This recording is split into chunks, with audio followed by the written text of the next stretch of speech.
Most submarines have crews. DARPA built one that doesn't need them. No captain, no rotation, no life support. Just long-duration autonomous operation in the most hostile environment on Earth. The ocean is brutal on machines. Salt water corrodes metal, pressure crushes structures. Communication signals barely travel. Maintenance is nearly impossible once deployed. Now remove the crew.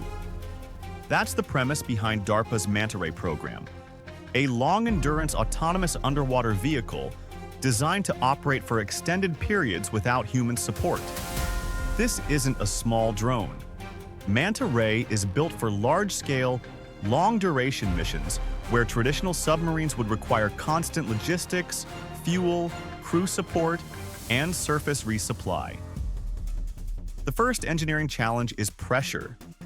At operational depths, external pressure increases roughly 1 atmosphere every 10 meters. That means hundreds of atmospheres pushing inward depending on depth profile. Hull geometry, material selection, and internal structural reinforcement must be designed to withstand crushing forces without overbuilding mass.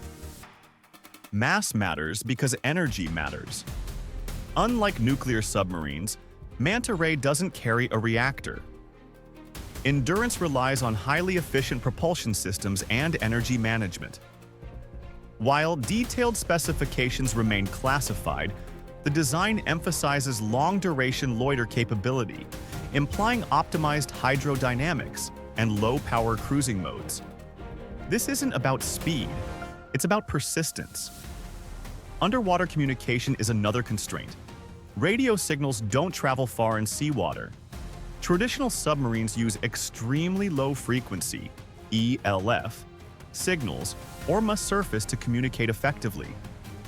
An autonomous platform has to operate with limited connectivity, meaning onboard autonomy must be robust enough to execute mission parameters without constant human oversight.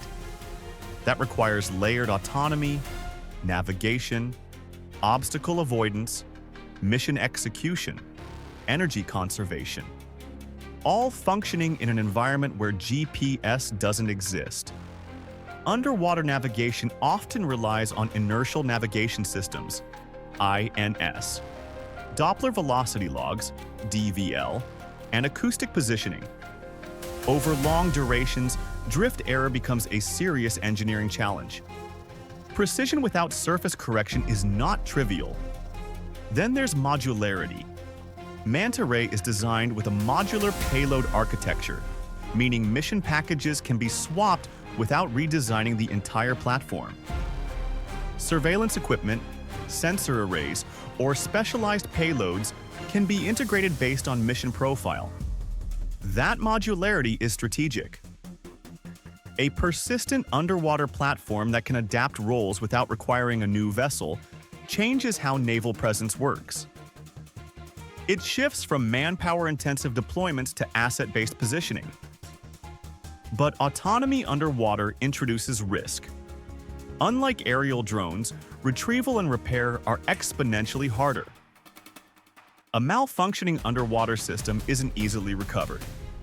Reliability thresholds must be extremely high before deployment, which means mechanical simplicity becomes critical.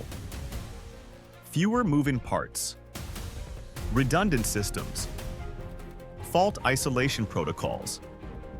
Manta Ray isn't trying to be flashy. It's trying to exist in an environment that destroys machines.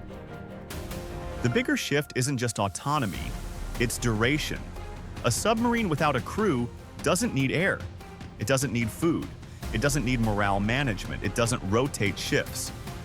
It can remain on station for mission-defined durations limited primarily by energy storage and maintenance cycles. That changes naval strategy. When presence no longer depends on personnel endurance, deployment calculus shifts.